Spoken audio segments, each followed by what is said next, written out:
ప్రేమ, యేసుని ప్రేమ.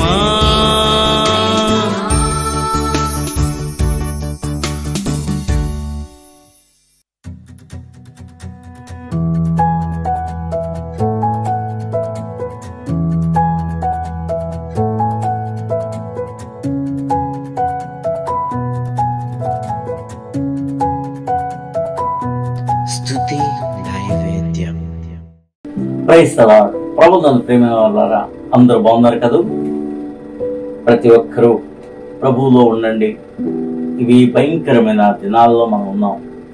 అందుకనే దినములు చెడ్డవి కాబట్టి అని ఎఫెసీయులకు రాసిన పత్రికలో అపోస్తలుడైన పౌలు ఈ చెడ్డ దినాల్ని అజ్ఞానుల వలె కాకుండా జ్ఞానుల వలె ఈ సమయాన్ని దినాలను మనం చక్కగా ప్రభు సన్నిధానంలో ఎదుగుతూ సువార్తను ప్రకటిస్తూ దేవుణ్ణి స్తుతిస్తూ గడపడం జ్ఞానుల పని.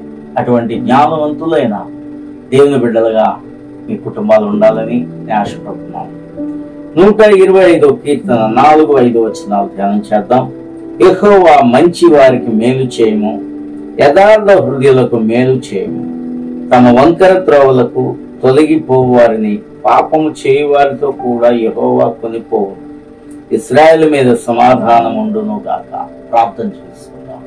మహాపరిశుద్ధుడా, మా తండ్రి, నీ కృపలో మమ్మల్ని జ్ఞాపకం చేసుకుని ఆయన నీ వాక్యం ద్వారా మాతో రోజు నువ్వు మాట్లాడుతున్నా ఈ మాటలను బట్టి నిన్ను స్తుతిస్తున్నాం. మాకు కావలసిన చిన్న సందేశాన్ని ప్రతిరోజు మాకు ఇస్తున్నావు. జీవాహారముగా నీ వాక్యాన్ని మేము భుజిస్తుండగా మా ఆత్మలకు ఎంతో సంతోషాన్ని ఇస్తున్నందుకు వందనాలు చెల్లించుకుంటూ యేసు నామమున ప్రార్థన చేయుచున్నాం తండ్రి. ఆమేన్. ప్రియమైన వారలారా, ఈ యొక్క యాత్రా కీర్తన రాసిన కీర్తనాకారుడు అంటున్నాడు, యెహోవా మంచి వారికి మేలు చేయము, యథార్థ హృదయులకు మేలు చేయము. దేవుడు నిజంగానే పాపులను ప్రేమించే దేవుడు, పాపులతో స్నేహాన్ని కూడా చేసే దేవుడు. కానీ పాపమును ద్వేషిస్తాడు. మంచిని ప్రేమించేవాడు ఆయన. ఎవరైతే మంచిగా ఉండాలని ఆశపడతారో వారు మంచి చేస్తారు. మంచి వారికి దేవుడు చేసేది ఏంటంటే మేలులు, ఉపకారములు, వారు కోరుకున్న వాటిని, వారి ఆశను తీర్చి తృప్తిపరచడం దేవుడు చేసే పని. హల్లెలూయా. కాబట్టి మంచి వారికి ఆయన ఏ మేలు చేయకుండా ఉండడట. కాబట్టి ఆయన మేలు చేస్తూ మన జీవితాన్ని చక్కగా నడిపిస్తాడు. ఆశీర్వాదకరంగా సంతోషమయమైన జీవితాన్ని దేవుడు మంచి చేసేవారికి, మంచిగా బ్రతికే వారికి, పరిశుద్ధతను కలిగి ఉండేవారికి దేవుడు ఇచ్చే ఈవులకి. హల్లెలూయా. కాబట్టి కీర్తనకారుడు కోరుతున్నాడు, మంచి వారికి మేలు చేయము, యథార్థ హృదయులకు మేలు చేయము. ఇంకొకరికి ఎవరికి మేలు చేయాలని చెప్తున్నాడంటే యథార్థ హృదయులకు. నిజమే, యథార్థత అంటే దేవునికి ఎంతో ఇష్టం. యథార్థవాది లోక విరోధట. కానీ యథార్థంగా ఎవరైతే జీవిస్తారో వాళ్ళు దేవునికి ఇష్టలుగా ఉంటారు. యథార్థత అంటే లోన ఒకటి ఉంచుకొని పైకి వేరే మాట్లాడటం కాదు.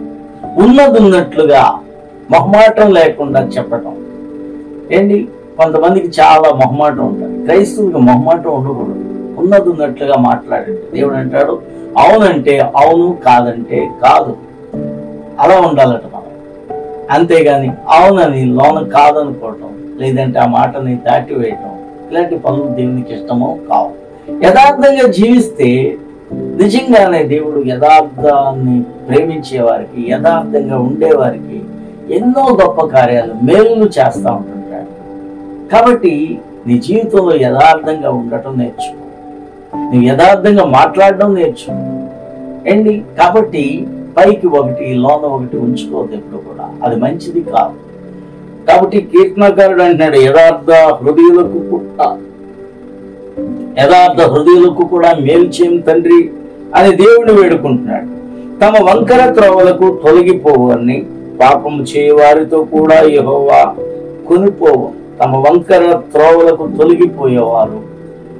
దేవుని బిడ్డలు చాలా మంది రక్షింపబడిన తర్వాత కొద్ది కాలం, కొన్ని సంవత్సరాలు చాలా చక్కగా ఉంటారు, ఆత్మీయతలో ఎదుగుతారు, ఆత్మీయతలో ఎదగాలని ఆశపడతారు, దేవునిలో ఉండాలని, దేవుని కార్యాలు చేయాలని, సాక్షులుగా జీవించాలని, దేవుని కోసం బ్రతకాలని మంచి తీర్మానాలు చేసుకుంటారు.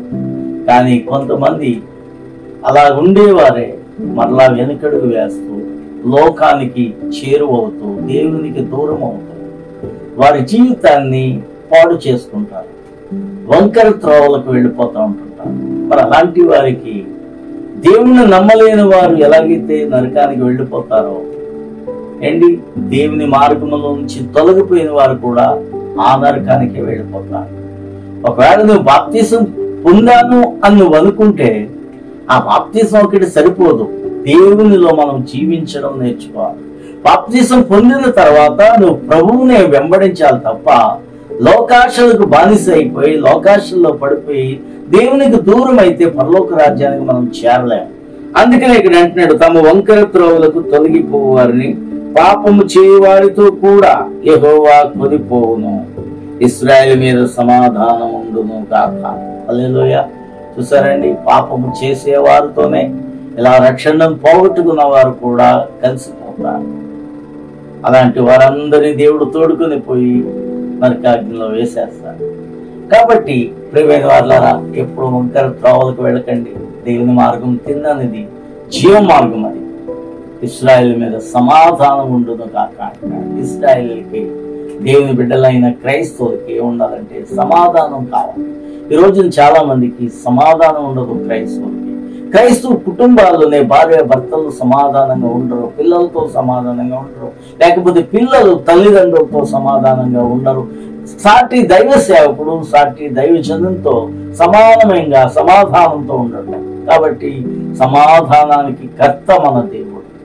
ఆయన నమ్మిన వారు సమాధానాన్ని పొందుకోవాలి. హల్లెలూయా. కాబట్టి ప్రియమైన వారులారా, ఇశ్రాయేలు మీద ఏముండాలంటున్నాడు? సమాధానం ఉండును కాక అంటాడు. మనం సమాధానము కలిగి జీవిద్దాం. దేవుని ప్రజలకు దేవుడిచ్చే ఆశీర్వాదాలు ఇస్తాడు.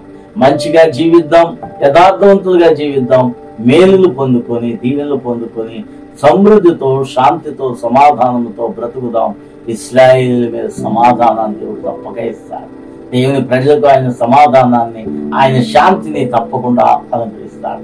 అట్టి శాంతి సమాధానాలు మీరు పొందుదురు కనుక ప్రార్థన చేసుకుందాం. మహాపరిశుద్ధుడా, మా తండ్రి, మీకే వందనాలు ప్రభువా. నీ వాక్యం ద్వారా మాట్లాడిన ప్రతి మాటను ప్రభా మేము ఇదిగో చక్కగా వింటున్నాం నాయన. ఈ వాక్యాన్ని మా హృదయంలో చేర్చుకొని వాక్యానికి లోబడి జీవించి మేలు చేస్తూ మేలులు పొందుకునే వారముగా, మంచిగా జీవిస్తూ, యథార్థవంతులుగా జీవిస్తూ మేలులు పొందుకునే వారంగా, దీవెనకరమైన ఇశ్రాయేలుగా మమ్మల్ని ఆశీర్వదించమని యేసు నామమున ప్రార్థన చేయుచున్నాం తండ్రి.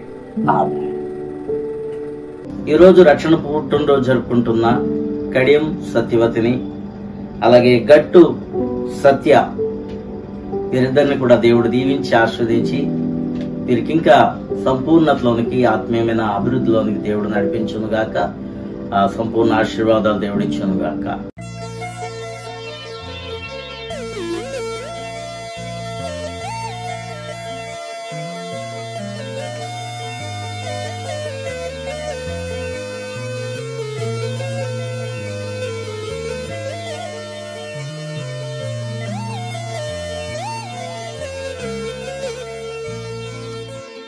ఇంత గొప్ప ప్రేమనా వద్దు వద్దు అన్నది, ఇంత గొప్ప ప్రేమనా కాలదనుకున్నది, ఇంత గొప్ప ప్రేమనా వద్దు వద్దు అన్నది, ఇంత గొప్ప ప్రేమనా కాలదనుకున్నది.